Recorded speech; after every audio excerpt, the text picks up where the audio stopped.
નમસ્કાર દર્શક મિત્રો, એસડી ન્યૂઝ ગુજરાતી ચેનલ પર આપનું સ્વાગત છે અને હું આપની સાથે વૈશાલી પુવારુ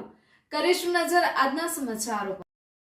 સાબરકાંઠાના તલોદ ખાતે તલોદ શહેર ભાજપ યુવા મોરચાના દ્વારા રક્તદાન કેમ્પ આયોજન કરવામાં આવ્યું, જેમાં સાબરકાંઠા જિલ્લા ભાજપ મહામંત્રી ગણપતસિંહ ઝાલા, તલોદ શહેર ભાજપ પ્રમુખ કૌશલ ગજ્જર, તલોદ નગરપાલિકાના પ્રમુખ રમીલાબેન ચાવડા, તલોદ સિવિલ અધિક્ષક ડોક્ટર જતીનભાઈ પટેલ, મહામંત્રી નરેન્દ્રસિંહ ઝાલા, તાલુકા ભાજપ મહામંત્રી કિરણ પટેલ, તલોદ તાલુકા પંચાયતના કારોબારી અધ્યક્ષ નરેન્દ્રસિંહ ઝાલા, સુરેશભાઈ પટેલ, નગરપાલિકાના પૂર્વ પ્રમુખ રંગુસિંહ સોલંકી, પૂર્વ ઉપપ્રમુખ ખોડાભાઈ દેસાઈ, જિલ્લા યુવા મોરચાના ઉપપ્રમુખ ઘનશ્યામ પટેલ, શહેર મહામંત્રી ઉર્વેશ પંચાલ, હાર્દિક ચૌધરી, શહેર યુવા ઉપપ્રમુખ હર્ષ નાઈ, તાલુકા યુવા પ્રમુખ નમન પટેલ, મહામંત્રી Shankarsinh Solanki,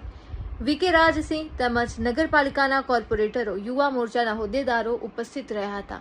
30 bottle blood donation કરવામાં આવ્યું હતું। Press reporter Paresh Sharma, Talod, Sabarkantha, SD news Gujarati.